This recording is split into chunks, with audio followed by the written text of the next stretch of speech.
अर्जुन युद्ध से पीड़ित नहीं है, युद्ध विरोधी भी नहीं है।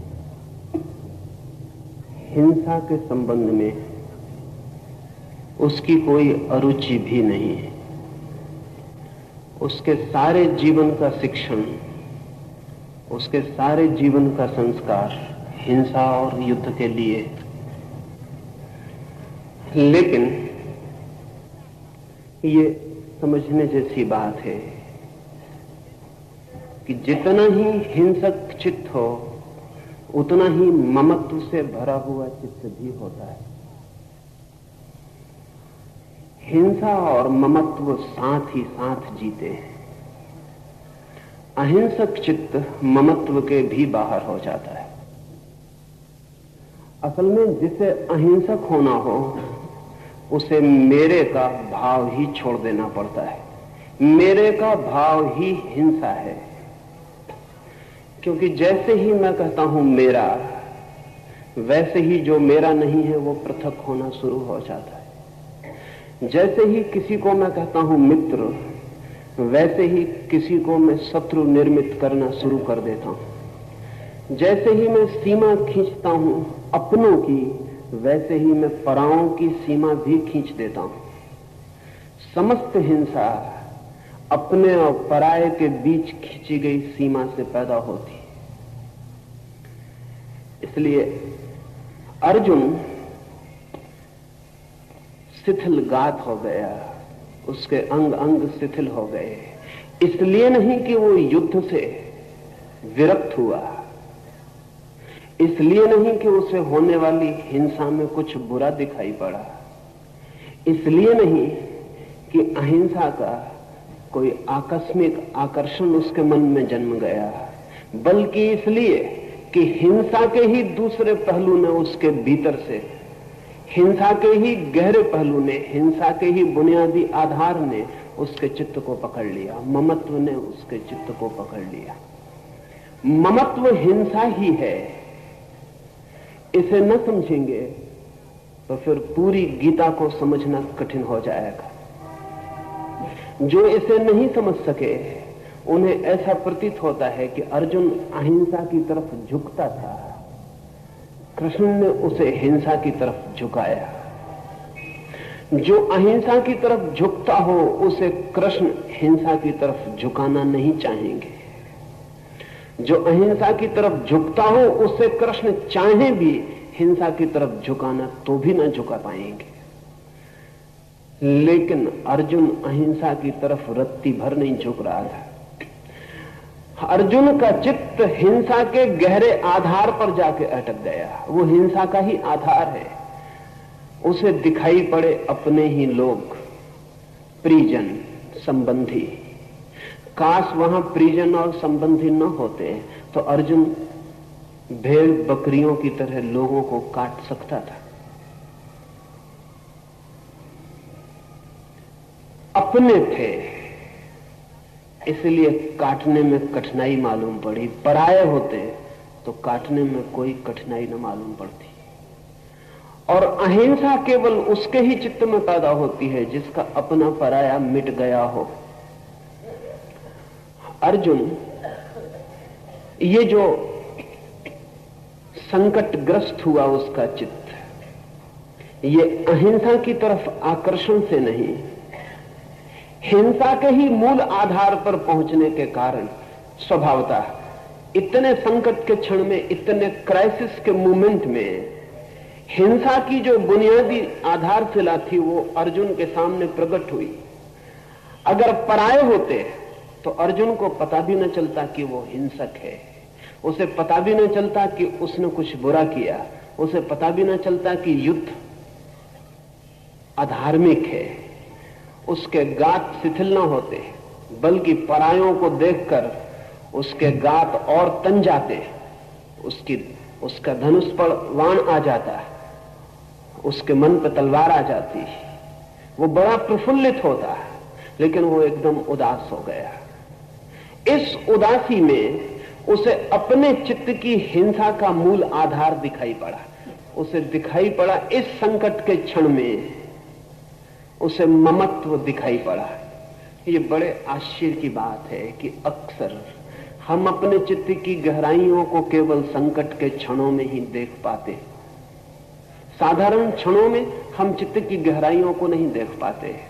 साधारण क्षणों में हम साधारण जीते हैं, असाधारण क्षणों में जो हमारे गहरे से गहरे में छिपा है वो प्रकट होना शुरू हो जाता। अर्जुन को दिखाई पड़ा मेरे लोग। युद्ध की विभत्सता ने, युद्ध की सन्निकटता ने, बस अब युद्ध शुरू होने को है, तब उसे दिखाई पड़ा मेरे लोग। काश अर्जुन ने कहा होता युद्ध व्यर्थ है, हिंसा व्यर्थ है, तो गीता की किताब निर्मित न होती। लेकिन उसने कहा अपने ही लोग इकट्ठे हैं, उनके काटने के विचार से ही मेरे अंग शिथिल हुए जाते हैं। असल में जिसने अपने जीवन के भवन को अपनों के ऊपर बनाया है, उन्हें काटते क्षण में उसके अंग शिथिल हों, यह बिल्कुल स्वाभाविक है। मृत्यु होती है पड़ोस में, छूती नहीं मन को। कहते हैं बेचारा मर गया। घर में होती है तब इतना कह के नहीं निपट पाते, तब छूती है। क्योंकि जब घर में होती है अपना कोई मरता है तो हम भी मरते, हमारा भी एक हिस्सा मरता है, हमारा भी इन्वेस्टमेंट था उस आदमी में, हम भी उसमें कुछ लगाए थे, उसकी जिंदगी से हमें भी कुछ मिलता था, हमारे मन के भी किसी कोने को उस आदमी ने भरा था। पत्नी मरती है तो पत्नी ही नहीं मरती, पति भी मरता है। सच तो यह है कि पत्नी के साथ ही पति पैदा हुआ था, उसके पहले पति नहीं था। पत्नी मरती है तो पति भी मरता है, बेटा मरता है तो मां भी मरती है, क्योंकि मां बेटे के पहले मां नहीं थी, मां बेटे के जन्म के साथ ही हुई थी। जब बेटा जन्मता है तो एक तरफ बेटा जन्मता है, दूसरी तरफ मां भी जन्मती है, और जब बेटा मरता है तो एक तरफ बेटा मरता है, दूसरी तरफ मां भी मरती। जिसे हमने अपना कहा है उसमें हम जुड़े, हम भी मरते हैं। अर्जुन ने जब देखा कि अपने ही सब इकट्ठे हैं, तो अर्जुन को अगर अपना ही आत्मघात, सुसाइड दिखाई पड़ा हो तो आश्चर्य नहीं है। अर्जुन घबराया नहीं दूसरों की मृत्यु से, अर्जुन घबराया आत्मघात की संभावना से। उसे लगा सब अपने मर जाएं तो मैं बचूंगा कहां। ये थोड़ा सोचने जैसा है। हमारा मैं हमारे अपनों के जोड़ का नाम है। जिसे हम मैं कहते हैं वो मेरों के जोड़ का नाम है। अगर मेरे विदा हो जाएं तो मैं खो जाऊंगा, मैं बच नहीं सकता। ये मेरा मैं कुछ मेरे पिता से, कुछ मेरी मां से, कुछ मेरे बेटे से, कुछ मेरे मित्र से, इन सब से जुड़ा है। आश्चर्य तो यह है कि जिन्हें हम अपने कहते हैं उनसे ही नहीं जुड़ा, जिन्हें हम पराये कहते हैं उनसे भी जुड़ा है, परिधि के बाहर, लेकिन उनसे भी जुड़ा है। तो जब मेरा शत्रु मरता है तब भी थोड़ा मैं मरता हूं, क्योंकि मैं फिर वही नहीं हो सकूंगा जो मेरे शत्रु के होने पर मैं था। शत्रु भी मेरी जिंदगी को कुछ देता था, मेरा शत्रु था, ठोका शत्रु मेरा शत्रु था, उससे भी मेरे मैं का संबंध था।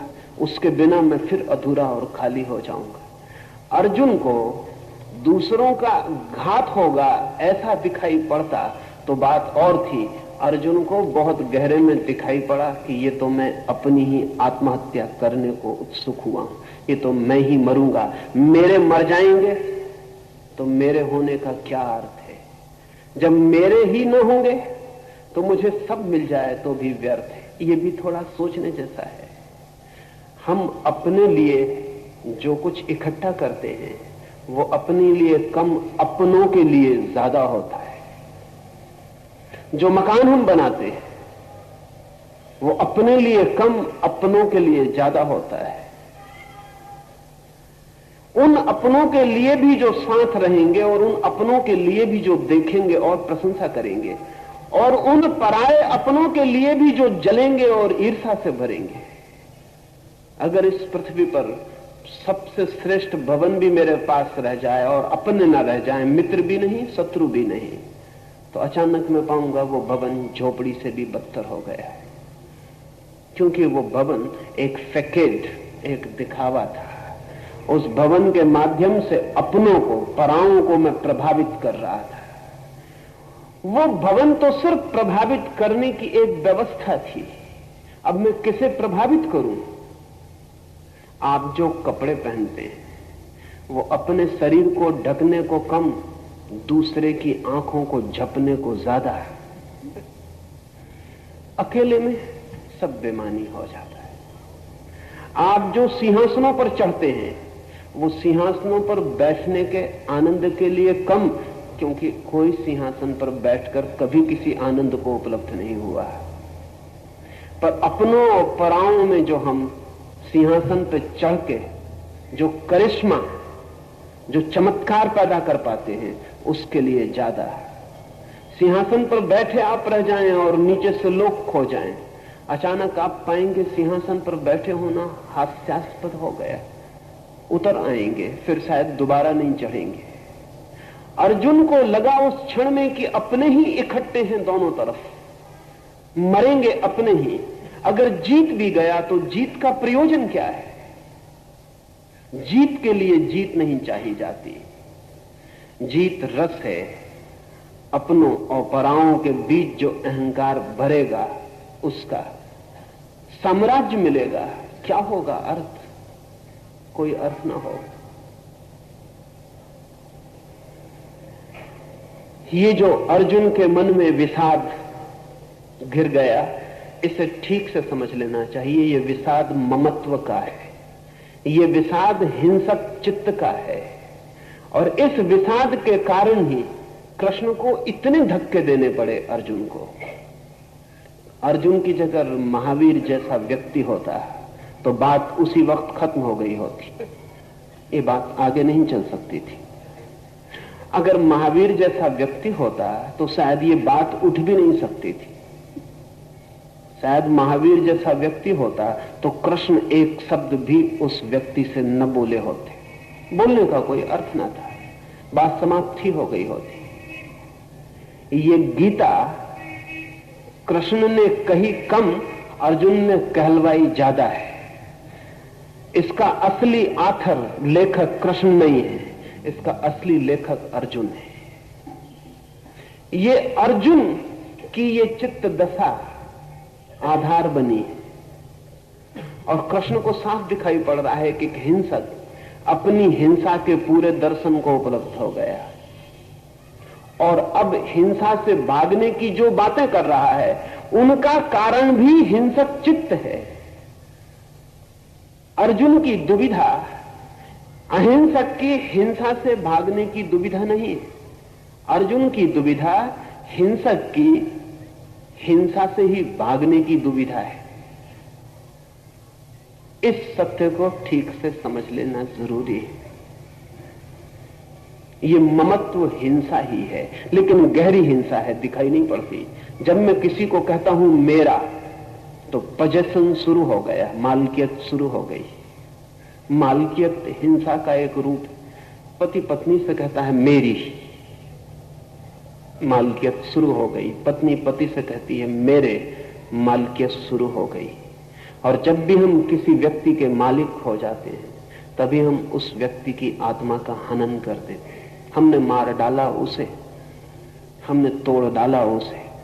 असल में हम उस व्यक्ति के साथ व्यक्ति की तरह नहीं, वस्तु की तरह व्यवहार कर रहे हैं। अब कुर्सी मेरी जिस अर्थ में होती है उसी अर्थ में पत्नी मेरी हो जाती है। मकान मेरा जिस अर्थ में होता है उसी अर्थ में पति मेरा हो जाता है स्वभावतः। इसलिए जहां जहां मेरे का संबंध है वहां वहां प्रेम फलित नहीं होता, सिर्फ कलह ही फलित होती। इसलिए दुनिया में जब तक पति पत्नी मेरे का दावा करेंगे, बाप बेटे मेरे का दावा करेंगे, तब तक दुनिया में बाप बेटे पति पत्नी के बीच कलह ही चल सकती है, मैत्री नहीं हो सकती। मेरे का दावा मैत्री का विनाश है। मेरे का दावा चीजों को उल्टा ही कर देता है, सब हिंसा हो जाती। मैंने सुना एक आदमी ने शादी की है लेकिन पत्नी बहुत पढ़ी लिखी नहीं, मन में बड़ी इच्छा है कि पत्नी कभी पत्र लिखे, घर से बाहर पति गया है तो उसे समझा कर गया है, थोड़ा लिख लेती है, समझा के गया है क्या क्या लिखना। सभी पति पत्नी एक दूसरे को समझा रहे हैं क्या क्या लिखना। तो उसने लिखा है ऊपर लिखना, प्राणों से प्यारे। कभी ऐसा होता नहीं।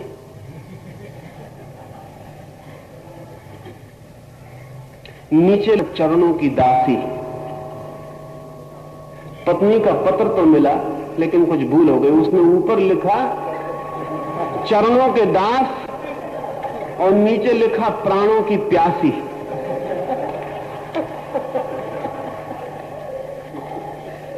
जो नहीं लिखते हैं उनकी स्थिति भी ऐसी ही है, जो बिल्कुल ठीक ठीक लिखते हैं उनकी स्थिति भी ऐसी ही है।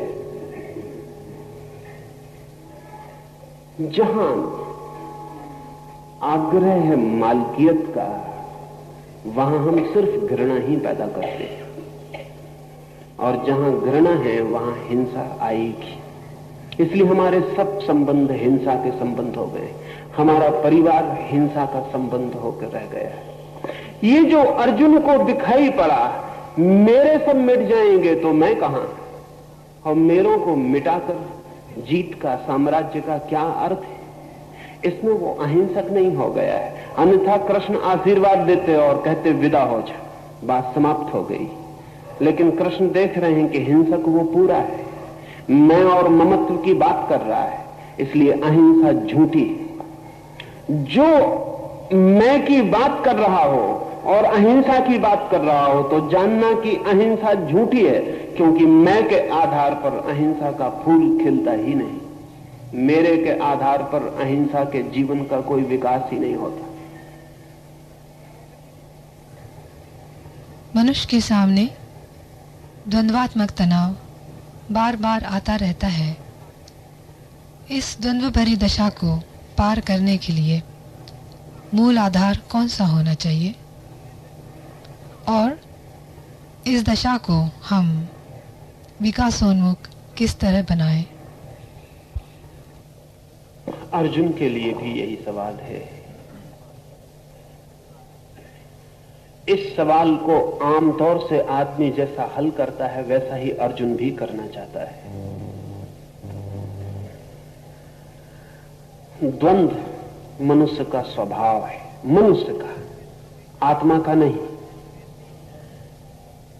शरीर का नहीं, मनुष्य का। द्वंद्व स्वभाव है। द्वंद्व को अगर जल्दबाजी से हल करने की कोशिश की तो पशु की तरफ वापस लौट जाना रास्ता है। शीघ्रता की तो पीछे लौट जाएं, वो परिचित रास्ता है, वहां वापस जाया जा सकता है। द्वंद्व से गुजरना ही तपश्चर्या है। धैर्य से द्वंद्व को झेलना ही तपश्चर्या है, और द्वंद्व को झेलकर ही व्यक्ति द्वंद्व के पार होता है। इसलिए कोई जल्दी से निश्चय कर ले सिर्फ द्वंद्व को मिटाने के लिए, तो उसके निश्चय काम के नहीं है, वो नीचे गिर जाएगा, वो वापस गिर रहा है। पशु बहुत निश्चयात्मक है, पशुओं में डाउट नहीं है, बड़े निश्चय में जी रहे हैं, बड़े विश्वासी हैं, बड़े आस्तिक मालूम होते हैं, पर उनकी आस्तिकता आस्तिकता नहीं है, क्योंकि जिसने नास्तिकता नहीं जानी उसकी आस्तिकता का अर्थ कितना है। और जिसने नहीं कहने का कष्ट नहीं जाना वो हां कहने के आनंद को उपलब्ध नहीं हो सकता है। और जिसने संदेह नहीं किया उसकी श्रद्धा दो कौड़ी की है। लेकिन जिसने संदेह किया और जो संदेह को जिया और संदेह के पार हुआ, उसकी श्रद्धा का कुछ बल है, उसकी श्रद्धा की कोई प्रामाणिकता है।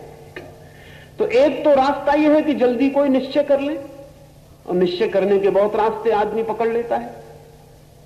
किसी शास्त्र को पकड़ ले तो निश्चय हो जाएगा, शास्त्र निश्चय की भाषा में बोल देगा कि ऐसा ऐसा करो और विश्वास करो। जिसने शास्त्र पकड़ के निश्चय किया उस आदमी ने अपने मनुष्य होने से इंकार कर दिया। उसे एक अवसर मिला था विकास का, उसने खो दिया। गुरु को पकड़ लो, जिसने गुरु को पकड़ लिया उसने अवसर खो दिया। एक संकट था जिसमें बेसहारा गुजरने के लिए परमात्मा ने उसे छोड़ा था। उसने उस संकट से बचाव कर लिया, वो संकट से बिना गुजरे रह गया।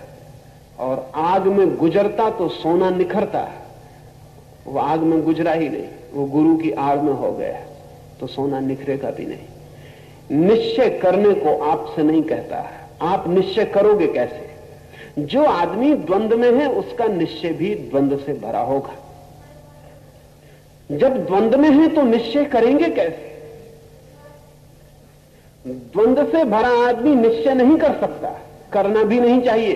द्वंद्व को जिए, द्वंद्व में तपे, द्वंद्व में मरे और खपे, द्वंद्व को भोगे, द्वंद्व की आग से भागे मत, क्योंकि जो आग दिखाई पड़ रही है उसी में कचरा जलेगा और सोना बचेगा। द्वंद्व से गुजरे, द्वंद्व को नियति समझे, वो मनुष्य की डेस्टिनी है, वो उसका भाग्य है, उससे गुजरना ही होगा।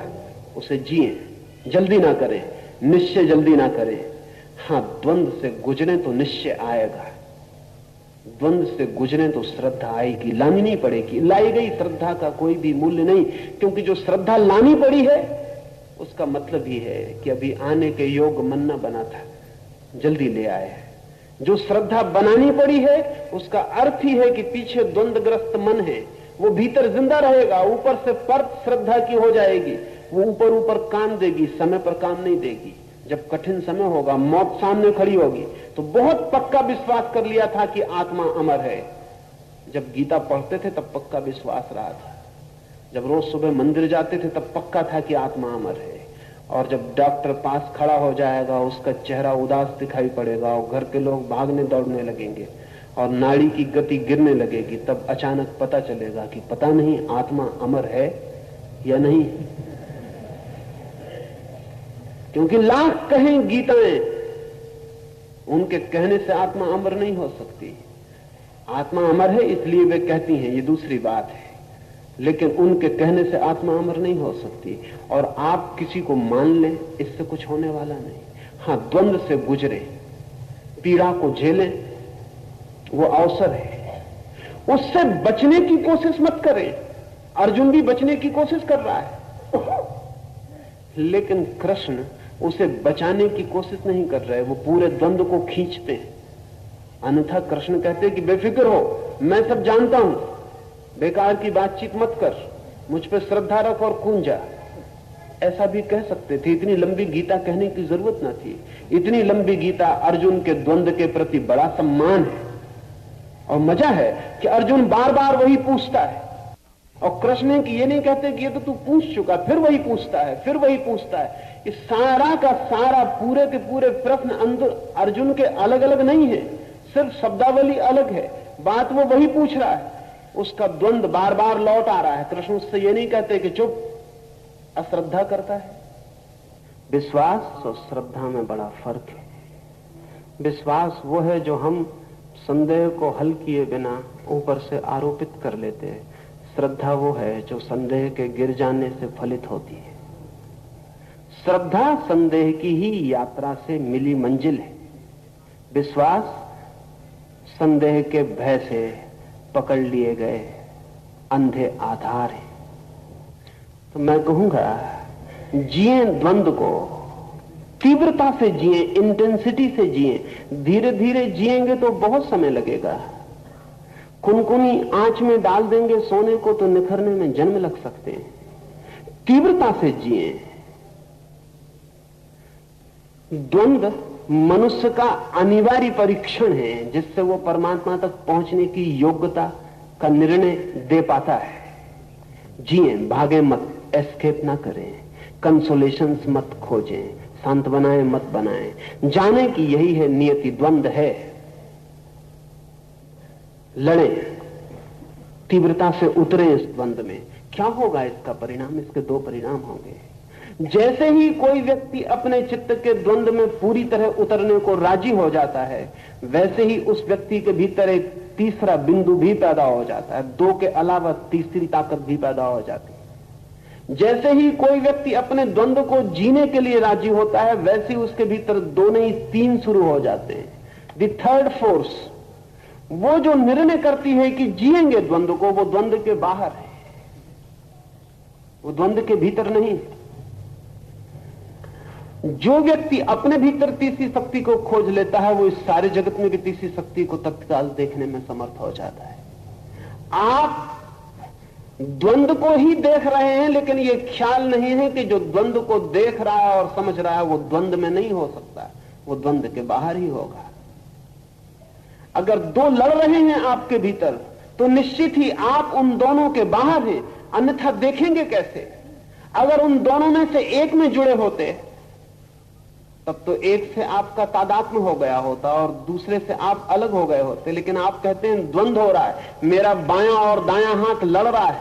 मेरे बाएं और दाएं हाथ लड़ पाते हैं क्योंकि इन बाएं और दाएं हाथ के पीछे मैं एक तीसरी ताकत हूं।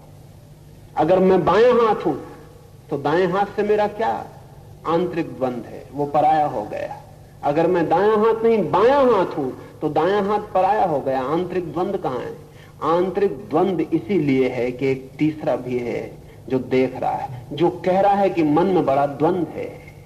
मन कभी ये कहता है, मन कभी वो कहता है, लेकिन जो मन के द्वंद्व के संबंध में कह रहा है, ये कौन है? द्वंद्व में उतरे और इस तीसरे को पहचानते जाएं। जैसे जैसे द्वंद्व में उतरेंगे, ये तीसरा साक्षी, ये विटनेस दिखाई पड़ना शुरू हो जाएगा। और जिस दिन ये तीसरा दिखाई पड़ा, उसी दिन द्वंद्व से विदा होना शुरू हो जाएंगे। तीसरा नहीं दिखाई पड़ता इसलिए द्वंद्व है, तीसरा दिखाई पड़ता है तो जोड़ शुरू हो जाता है।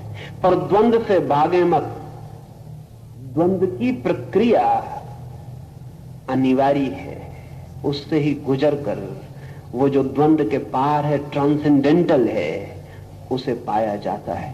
पूरी गीता उस तीसरे बिंदु पर ही खींचने की कोशिश है अर्जुन को। पूरे समय अर्जुन को खींचने की चेष्टा कृष्ण की यही है कि वो तीसरे को पहचान ले, वो तीसरे को पहचान ले। तीसरे की पहचान के लिए सारा श्रम है। वो तीसरा सबके भीतर है और सबके बाहर भी है, लेकिन जब तक भीतर ना दिखाई पड़े तब तक बाहर दिखाई नहीं पड़ सकता है।